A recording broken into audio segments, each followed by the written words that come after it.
Mandibulise kuni bathandi bezemidlalo eMzantsi Afrika, ingakumbi kuni balandeli bebhola elikhulu ke laseMzantsi Afrika. Baphulaphuluke lapha iKaizer Chiefs sekushota kancinci into yokubana ke ingene endumisweni. Ukungena endumisweni kanjani? iKaizer Chiefs ifuna ukubethelela indawo yesithathu ingaphindi igungqe pha. Ilungiselele into yokubana ngoku iphinde iyodlala iCAF Confederation Cup kunyaka ozayo.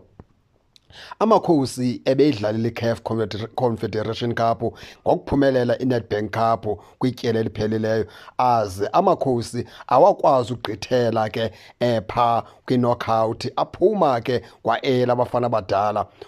Bafumana ithuba lesibini okubana ke ngoku bangaphinda bahambe bolungisa impazamo abathe bazenza pha kula CAF Confederation Cup ngelaa xesha bebedlala kule season.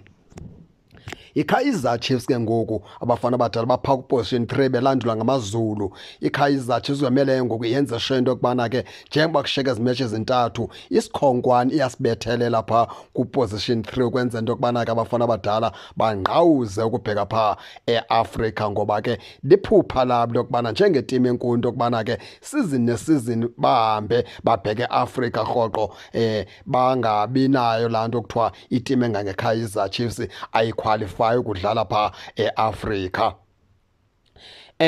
Baphulaphuleke iKaizer Chiefs izawudlala pha ngecawe, idlala pha neqela leSkhokhono United pha ngo5:30 eMalanga. Ngumkhomba ndlela ke la match into yokubana ke iKaizer Chiefs xa inoyiphumelela la match, ndiqiniseke into yokubana ke yawulala pha ku51 points abafana abadala, isikhonkwane basibethe sizinze ize bodlala namaZulu. Le match yabo namaZulu ke nguyona yona ke izokuba khulula, ngoba xa bewabethile amaZulu pha baphumelela kawubeka kuphelile ke ngamaZulu emveni kwabo bawubebona ke ngoku bahleli ngokuzinza pha kuposition 3.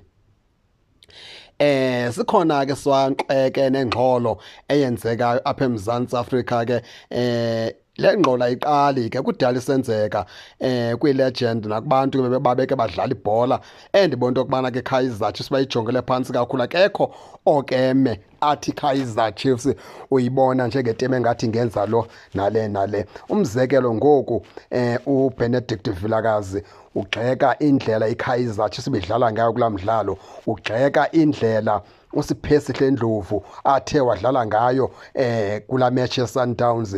Endibona into yokubana bona bebegqibile into yokubana ke kumele kuphumelele iSundowns, vele nje iphumelele lula, ngoba kaloku iKaizer Chiefs lena bayibona ingayo timu. Xa iKaizer Chiefs ikwazi ukuzilwela, ikwazi ukuvala, baye bathethe izitori, bathethe izinto ezingahlanganiyo.